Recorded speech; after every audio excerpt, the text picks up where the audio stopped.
it's Carly. Today I am going to teach you how to make a tater tot casserole. So my story with the tater tot casserole is I had never had one growing up. I grew up in New England and I don't really think it's a very New England dish, or at least wasn't in my house. And then I lived in LA and a friend of mine, Tessa, who is originally from Wisconsin, made it for me. And I was like, why haven't I been eating this my whole life?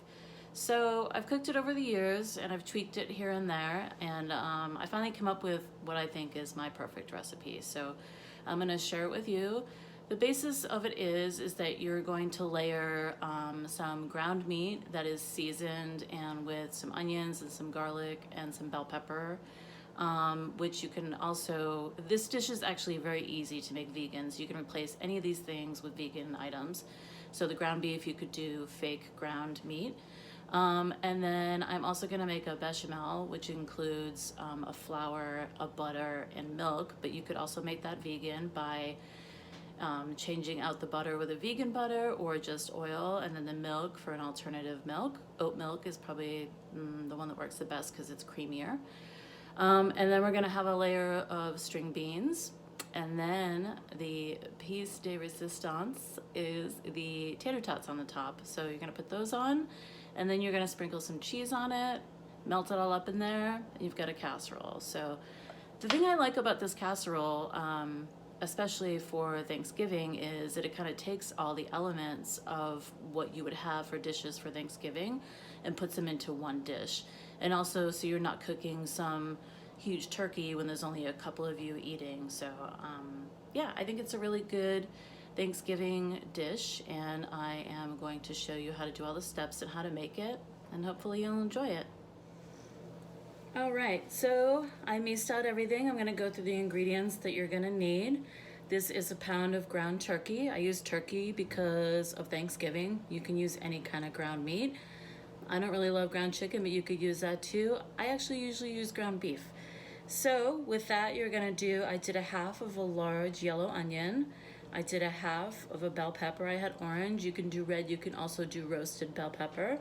I have 2 cloves of garlic. I've got some string beans. I just kind of measured these out. I call it like a handful or 2. I like to use the French, the haricot ones, just because they're a little fancy. I've got probably a 1.5 cups of cheese. You can do more or less cheese depending on how cheesy you want it. I've got about 8 baby Bella mushrooms, sliced nice and thin. I've got a 1.25 cups of milk, 2 tablespoons of butter, unsalted, 2 tablespoons of flour, and then I've got a teaspoon each of cinnamon, aleppo, and oregano. And then just as far as the mushrooms go, so I started with these. I just want to do a quick thing about mushrooms. The way that you're gonna clean your mushrooms is, you're just gonna use, you don't wanna wet them, so all you're gonna do is take a nice dry paper towel, wipe all the dirt off. You're gonna remove that stem and you're gonna save that stem, put it in your bag of scraps to make veggie stock, and that's it. And then you're gonna slice this nice and thin. So those are the ingredients. Also obviously salt and pepper. I feel like I don't have to include that, but that's about it. So now we're gonna go through the steps. All right, so I forgot to mention before that you obviously need tater tots, but I keep those in the freezer until I'm ready for them. So I just have a bag of them. So you just kind of do it until they cover, you'll see later, but until they cover everything that's in your pan. So I'm gonna start cooking the meat and the mushrooms. So I'm just gonna show you that. All right, so you're going to, I like to preheat my pans a little bit. The cast iron a little bit more than the other one. This one gets hotter quicker. So what I'm gonna do is I'm gonna cook the mushrooms in here, and I'm gonna cook the onions and the peppers and all the meat in here. And then I'm gonna use the same saucepan or the same skillet to cook the bechamel in. So it'll still have remnants of the mushroom flavor in there after I take the mushrooms out, and then I'll make it in there. So first thing I want to do is I'm gonna put a little bit of oil in here. I would say maybe about a tablespoon, maybe a little bit less. The turkey doesn't have that much fat, so you're not gonna get that much fat out of it. So actually, let me do a little bit more. Okay, so what I'm gonna put in first are my onions.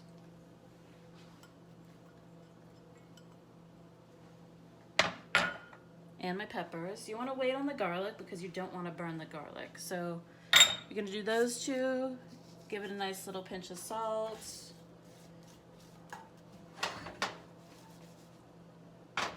And just let those cook until they start to get soft. So, with the mushrooms, what I'm gonna do is I'm not gonna put any oil or stuff in the pan because, as you know, mushrooms soak up everything, including water, including oil. So I want to start to saute them first before I add anything. So I'm gonna do, remember, mushrooms shrink down a lot when you cook them. So also don't put any salt in because the salt will draw out some water and then it's gonna make your mushrooms mushy.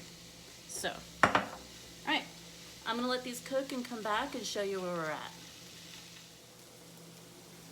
A few things I forgot to mention: make sure that you preheat your oven to 400 degrees or whatever it says on your tater tot package as far as what the temperature is that you should cook them. And you can use maybe, for the quantities that I have, I'm using this. It's like a nice Polish pottery pie dish. But you can use like a smaller, like a brownie pan, or, you know, like, maybe a 9x9 pan or something like that. And obviously if you want to make a bigger one, you can like do this recipe times 50% or like times 1.5, or you can do it times 2 or whatever, however big you want to make it. And you can also make 2 different ones, one vegan, one not. So anyway, while I'm still waiting for the stuff to cook, I wanted to add that. But waiting for the stuff to cook down, and then I'm gonna show you guys how to do the next step. All right, we're ready for the next step. First, I'm gonna show you how to cook the meat and stuff, and then we'll go back to the mushroom pan, and then also the bechamel. So we've got, if you can see that there. So these are starting to brown nice. So what I'm gonna do is, right now I'm gonna add the garlic. I just don't want the garlic to burn, so I want to add it in towards the end. And then also what's super important is to add your spices and toast them. So I'm going to add the spices now, toast them, and then I'm going to add the meat and then some salt and stuff. So again, these are the spices. It's oregano, aleppo, and cinnamon. I'm going to put those on there. So your pan's gonna seem really dry and you're gonna be like, oh my God, am I burning the spices? No, you're just gonna toast them a little bit, like cook them maybe a minute or less, just until everything's coated and it's getting, you know, it's pretty dry. Like you can tell that everything is coated in here. And in the meantime, I just wanted to show you, these are what the mushrooms look like. So they're nice and brown, so we're gonna hold those aside. Okay. This is starting to smell real good with those spices. And again, you can lessen, if you don't like spicy, you can lessen the amount of aleppo if you want. I just like aleppo because there's a lot of flavor, not a ton of heat, but some smokiness. All right, so now what I'm gonna do is I'm gonna add my ground meat.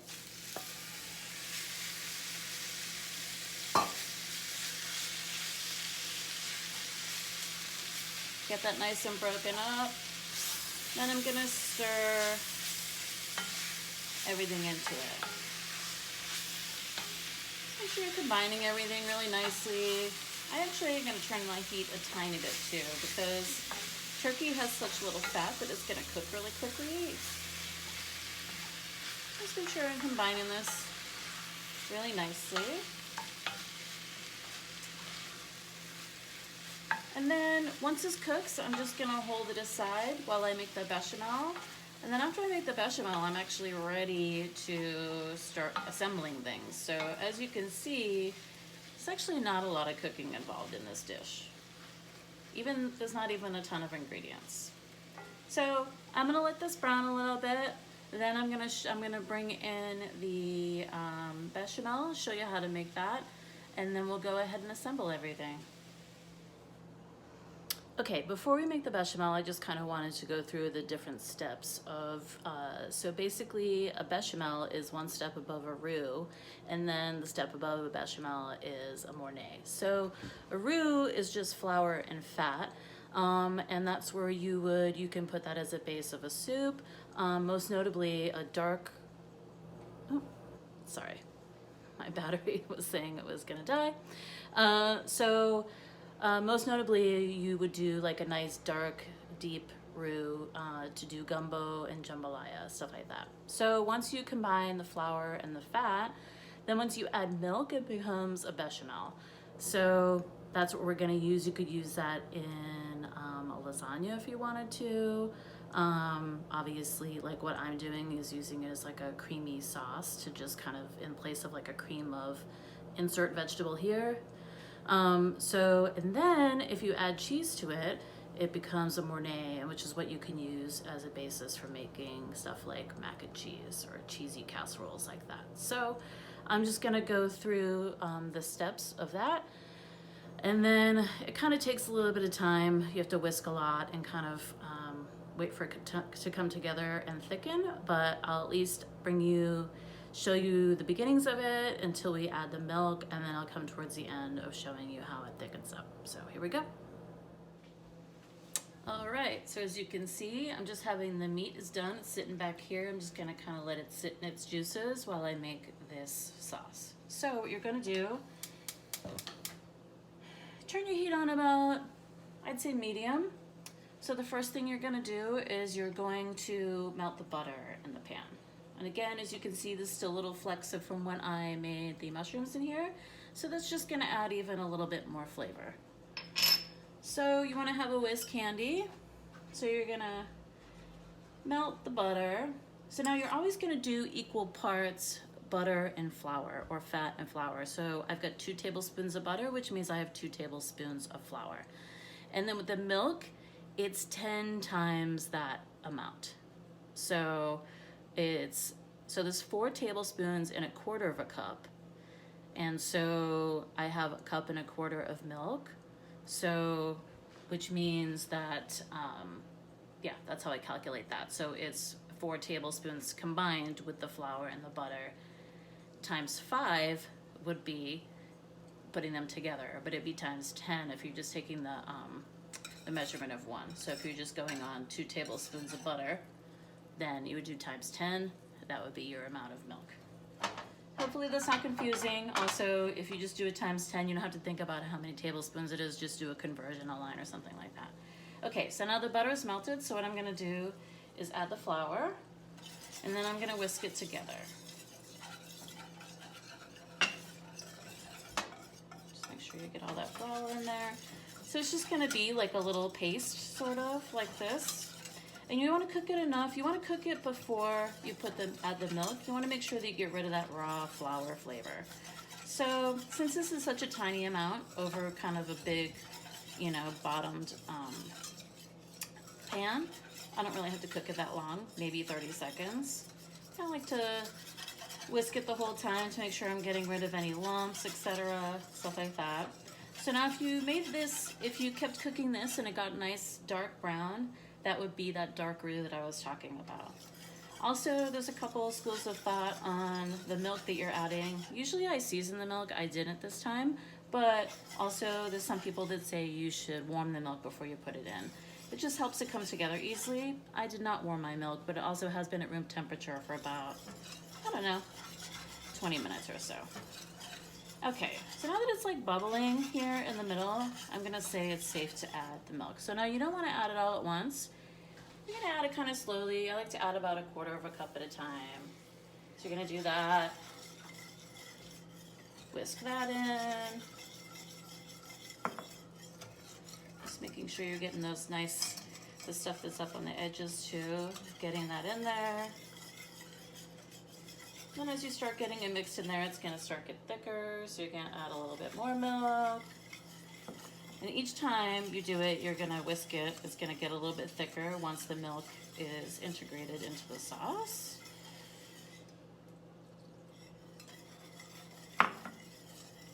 So now this is kind of the easy part of getting this kind of all whisked together and have it nice and not lumpy.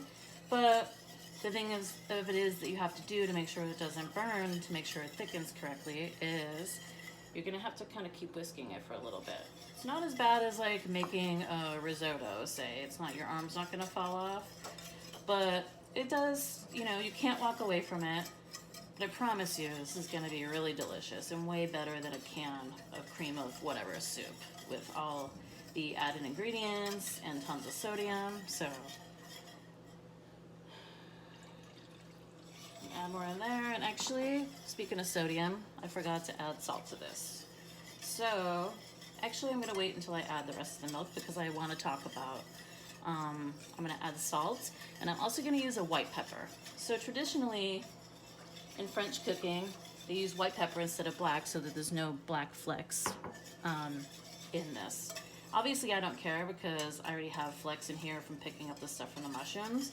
But I also just like the flavor of of white pepper because it's nice and floral and it's a lighter, less intense taste than, say, a black pepper. Okay, so I'm gonna add some salt and pepper to that. Whisk that in. So now what you're gonna do is you're gonna whisk it until it comes to a boil.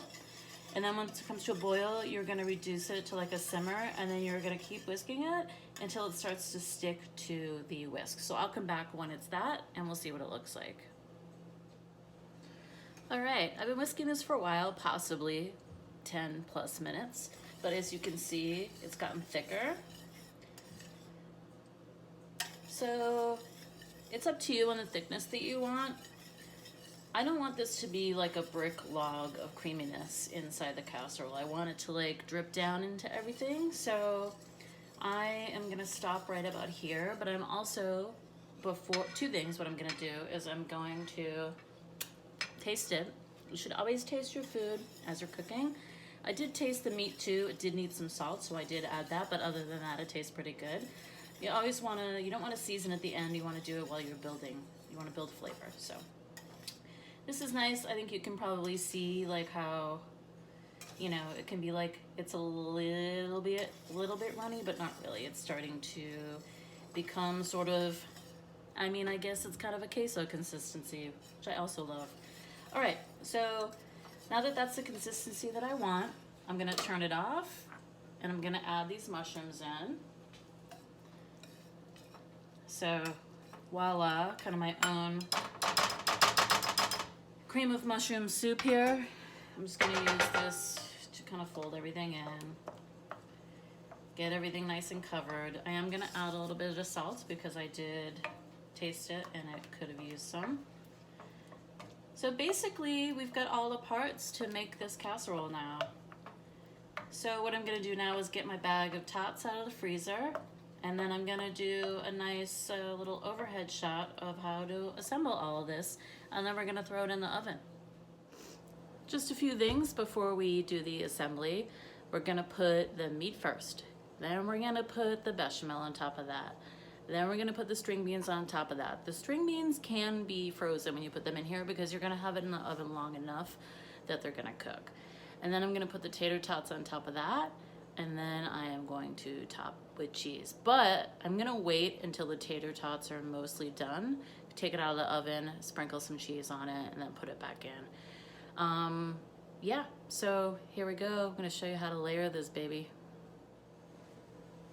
All right, assembly time. So what I'm going to do is I'm actually gonna use some sort of slotted spoon to put the meat in here so that there's any extra kind of fat in the pan.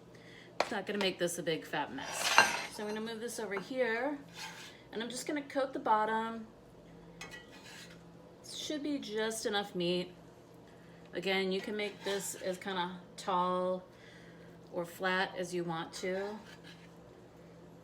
If you have a deeper pan, I just don't, so that's why I'm kind of making this a nice and flat sort of surface. So make sure you're getting in all the, and you can kind of pat it down too. Just make sure you're getting in all the crevices here. Very very last in the meat here. All right, so you're gonna do that, and then what you're gonna do is bring over that bechamel, and see it got a little bit thicker just sitting there. So what I'm gonna do is just pour this on as the next layer.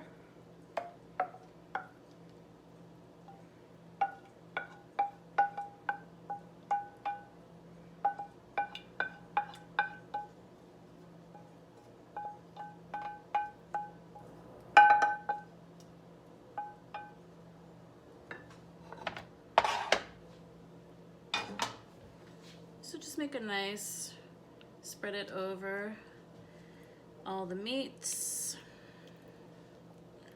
You'll have a nice gooey layer here. Again, spread it to the outside. I might need to get a little bit more from the pan here.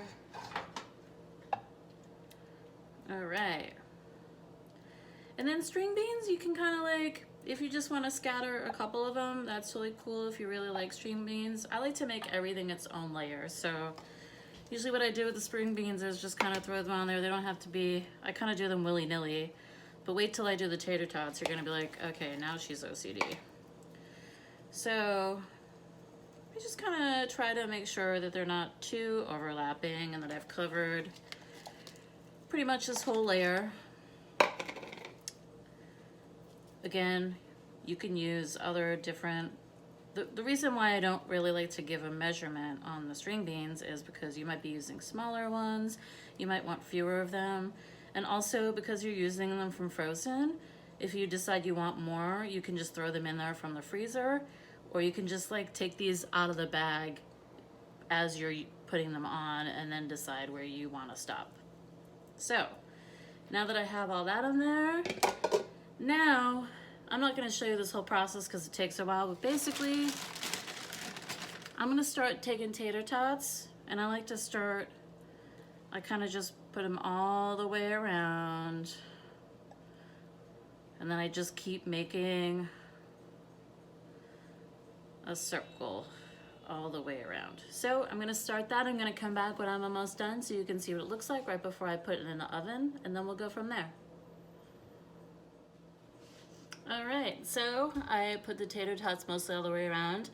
I kind of like how this has like a negative space here in the middle, but I am gonna fill it with some tater tots because I feel like I should have as many tater tots on here as possible. So you could do this, you can do a different design. If you have a square pan, you can do kind of line it up. You can get crazy, get artsy, whatever you want to do. I just kind of shove, this space is always weird at the end of how do I fit everything in there. So that's it. So now what I'm gonna do is I'm gonna put it in the oven. I just do it for about maybe 20-25 minutes until I feel like the tater tots are significantly crispy. Then I take it out, put all this cheese all over it, and then put it back in until the cheese melts, and then you're ready. So let's come back once it's done. Look at this, oh boy. It's ready to get topped with some of that cheese. Ooh, damn. Cover that shit with some cheese. Look at all that. It's gonna melt in there really nicely. I also put a little dusting of paprika on there. So now I'm gonna put it back in the oven until the cheese is all melted. All right, this is the finished product. Look at that nice shiny cheese on there. If you want to get crazy, you can maybe even cut up some scallions and put it on top of there, but make sure you just let it cool down before you cut into it. Look at that close-up shot. Yeah. All right, well, that concludes the making tater tot casserole video. I hope you had as much fun as I did. I love making tater tot casserole. I would love to hear from you, you know, what you think of the recipe, if you've switched out any ingredients, any ideas. I want to know how good your vegan one came out, and how often you're going to cook this now and how easy it is. So, yeah, I had fun. I hope you did, and happy eating.